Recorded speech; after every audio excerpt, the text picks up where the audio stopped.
ஒரு சந்தேகம் கேட்பதற்காக உங்களிடம் ஒரு வினா. தற்கொலை செய்வது ஹராம் என்றால் கொலை செய்வது ஹராம் இல்லையா? உண்மையான இஸ்லாத்தின் படி சொல்லப்பட்டிருக்குது. உண்மையான இஸ்லாத்தின் படி அந்த மதத்தை மதிக்கின்றவனின் படி, உதாரணமாக ஞானசார தேர்வை பற்றி பேசணும். புத்தரை நினைத்து பாருங்கள். கௌதம நான் கேட்ட கேள்வி வலிக்கு வருகிறேன். கௌதம புத்தரை நினையுங்கள். அவர்களை நினைத்து கொண்டு இன்றைய பௌத்தர்களை பார்க்க முடியுமா? அதே போல உண்மையான இஸ்லாத்தை நினைத்தால் அது ஒரு அற்புதமான மதம். இல்லை, உண்மையான இஸ்லாத்தில் தற்கொலை செய்வது ஹராம் என்றால் கொலை செய்வதை ஹராம் என்று சொல்லவில்லையா? அதில் 2 விடயங்கள் இருக்கின்றது. அகிரிணை, உயர்திணை. உயர்திணையை கொல்வதற்கும் அகிரிணையை கொல்வதற்கும் வேறுபாடு வைத்திருக்கிறார்கள். அது எல்லாம் கொலை தானே. எந்த மதத்திலுமே தன்னுடைய உணவு தேவைக்காக ஒன்றை தயார்படுத்துகிற பொழுது அதை கொலை என்று சொல்வது இல்லை. இல்லை, அவர்கள் சொல்லுகிறார்கள் அகிரிணையை கொல்வதும் கொலைதான், அதற்கும் பாவம் உண்டு. ஓதி போட்டு ஏதோ சொல்லி போட்டு செய்தால் அது பாவம் இல்லையாண்டு. விஞ்ஞான ரீதியாக விளக்கங்கள் வேறு இருக்கிறது. அதை நாங்கள் தவிர்த்து விடலாம்.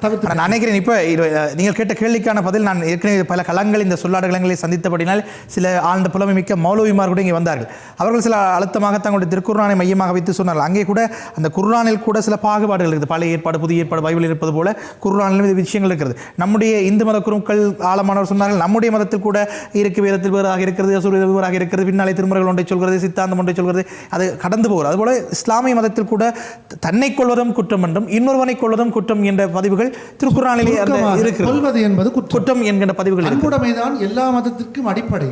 மதம் நன்றாகத்தான் இருக்கிறது, மதவாதிகள் தான் சமயத்தை பிழையாக கொண்டு செல்கிறார்கள் என்பது சுருக்கமான கருத்து. இன்னொரு கருத்தை சொல்லி என்னுடைய பகுதியை நிறைவு செய்யலாம் என்று நினைக்கிறேன். எவ்வாறு அமைதியை நோக்கி நகருவது, யார் அழைத்து செல்வது, பூனைக்கு மணிகட்டுவது யார் என்றால், ராமாயணத்தில் அழகாக ஒரு செய்தி வரும். ராவணன் ஒரு கட்டத்திலே சோர்ந்து போய் பேசுகிறான். என்னையே நோக்கி நானும் நெடும் பகை தேடிக்கொண்டேன். புறநானூறு சொல்லும், தீதும் நன்றும் பிறர் தர வாரா, எல்லாம் நாங்கள் எங்களுக்கு தேடிக்கொண்டது. நன்மைகளாக இருக்கட்டும், மகிழ்ச்சியாக இருக்கட்டும், தீமைகளாக இருக்கட்டும், துன்பங்களாக இருக்கட்டும், நாங்கள் தேடிக்கொண்டது. 2 நாளைக்கு முதல் பத்திரிகையில் செய்தி வந்தது, பரணி சிமிழ் கண்ணகை அம்மன் கோயிலில் இந்த வருடம் திருவிழா இல்லை. போன வருடம் சமாளித்தார்கள். சின்ன வீதி, தேர் இழுக்கிறது கொஞ்சம் கஷ்டம், இயந்திரத்தை போட்டு இழுத்தம். அப்போ இந்த முறை மக்கள் சேர்ந்து எங்க ஒரு பாப்பம் முட்டாமல் நாங்கள் இழுத்து கொண்டு வந்து விடுறோம். என்ன திருவிழாவை நிப்பாட்டியாச்சு. எங்களுக்குள்ள இவ்வளோ பிரச்சனை இருக்குது, குண்டு வெடிக்காமல் என்ன செய்யும்? எப்படி அமைதி வரும்? எங்களுடைய மனதுக்குள்ள போருக்கு நின்றிடும் பொழுதும் மனம் பொங்கலில்லாத அமைதி, மெஞ்ஞானம். இன்றைக்கு இந்த சொல்லாடுகளத்தில் அந்த பாரதியினுடைய அற்புதமான வார்த்தையை சொல்லி நிறைவு செய்கிறேன். எதிரியோடு பேசுகிற பொழுது கூட, ஒரு கொலை குற்றவாளி எங்களுக்கு பெரிய துரோகம் செய்தவனுக்கு முன்னால் நாங்கள் நின்றாலும் கூட, போருக்கு நின்றிடும் பொழுதும் மனம் பொங்கல் இல்லாத அமைதி, மெய்ஞானம். எல்லோரும் கௌதம புத்தர் போல மெய்ஞானம் ஆக வேண்டும் அல்ல. மதத்தை மதிப்போம், மதத்தை நேசிப்போம், மொழியை மதிப்போம், மொழியை நேசிப்போம். வெறியர்களாக நாங்கள் ஆகிவிடக் கூடாது. சட்டங்களை மதிப்போம். சான்றோர்களாக இருக்க வேண்டும். பொதுமக்கள் தங்கள் கடமைகளை செய்ய வேண்டும். நமக்கென்ன என்று அலட்சியமாக இருந்தால் துன்பங்கள், துயரங்கள் தேடி வரும். அமைதியான இலங்கையை நோக்கி என்றால், இலங்கை அழகானது என்பது எல்லாரும் பேசினார்கள். இலங்கையிலே அமைதி ஏற்படுத்த முடியும். இலங்கையை பார்த்து சிங்கப்பூரை ஒருவன் செதுக்கினான். இன்றைக்கு இலங்கையை போல ஆக்கிவிடக்கூடாது என்றவன் கவனமாக இருக்கிறான். எங்கள் நாட்டு அரசியல் யாப்பில் அரசியல் மொழி, அலுவலக மொழி என்ற ஒன்றை கொண்டு வருகிற பொழுது, சிங்களம் இந்த நாட்டில் அலுவலக மொழி, தமிழும் அலுவலக மொழியாக, சிங்களமும் தமிழும் அலுவலக மொழி என்று போட்டால் என்ன? ஏன் அதுக்கு 2 வசனம்? ஆகவே அடிப்படை வாதத்திலிருந்து வெளிவர வேண்டும். நாட்டின் மீது பற்றை வளர்க்க வேண்டும். முக்கியமாக அதிகாரத்தில் வர்க்கத்தில் இருக்கிறவர்கள், அரசியல்வாதிகளுக்கு கொஞ்சம் கவுன்சிலிங் செய்ய வேண்டும். முடியுமா முடியாதா முயற்சி செய்து பார்க்கலாம். இதுதான் என்னுடைய அன்பான செய்தி. நன்றி பாலசண்முகன். நிறைவாக துசீரனோடு பேசலாம். அனைவருக்கும் வணக்கம். பாலசண்முகன் அவர்கள் தனது உரையை நிகழ்த்தும் பொழுது கவுன்சிலிங் என்ற ஒரு பதத்தை பயன்படுத்தினார். உளவியல் ரீதியான சிகிச்சை. இதுதான் இன்றைக்கு நானும் நினைக்கிறேன் தேவை. யாருக்கு என்பதுதான் கேள்வி. அதிலே ஒன்று அரசியல்வாதியை அவர் சொன்னார். நல்லது. இடத்துக்கு இடம், இனத்துக்கு இனம், மதத்துக்கு மதம் இருக்கின்ற அரசியல்வாதிகளுக்கு வெவ்வேறான நீதிகள் இருக்கின்ற பொழுது அது தவறு.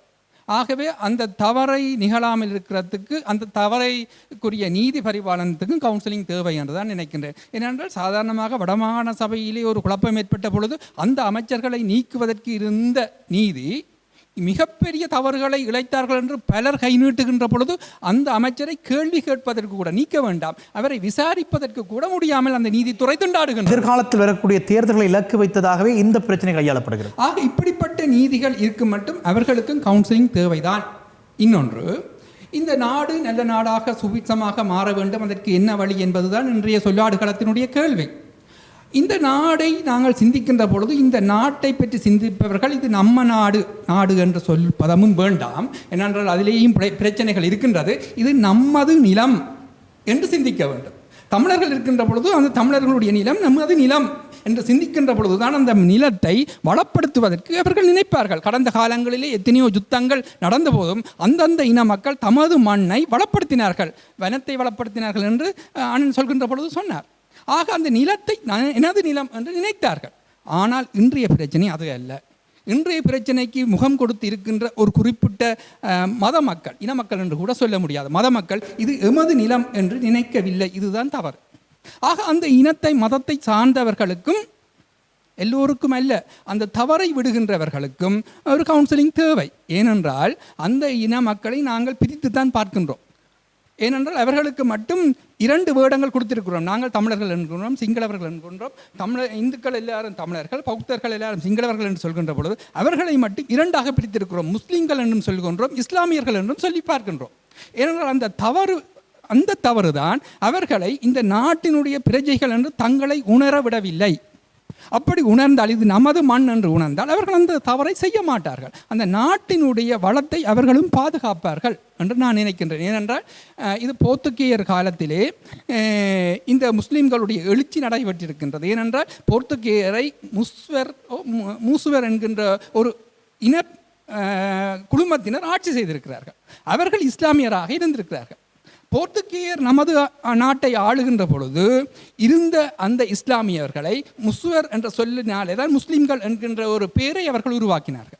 அதற்கு முன்னர் ஒன்று சொல்கிறார்கள், சுவர்ணர் என்கின்ற இனக்குழுமம் இலங்கையில் இருந்தது என்றும் அந்த இனக்குழுமத்தை அரேபியர்கள் தான் இஸ்லாமியர்களாக மாற்றினாலே அந்த சுவர்ணர்கள் சோனர்கள் என்று அழைக்கப்பட்டதாகவும் சொல்கின்றது. ஆக அவர்களை பொறுத்தவரையிலே அவர்களுடைய மதம், அவர்களுக்கு முக்கியமானது மதம், அந்த மதம் இலங்கைக்கு உரியது அல்ல என்கின்ற ஒரு மனப்பதிவு அவர்களிடம் இருக்கின்றது. அவர்களுடைய தேசம் வேறு, அவர்களுடைய சுவர்க்கம் வேறு என்றுதான் அவர்கள் நினைக்கின்றார்கள். ஆக அந்த மனநிலையை மாற்றக்கூடியவாறு பால்சண்முகன் அவர்கள் சொன்னது போல பலருக்கு கவுன்சிலிங் தேவை என்று கூறி நான் விடைபெறுகின்றேன்.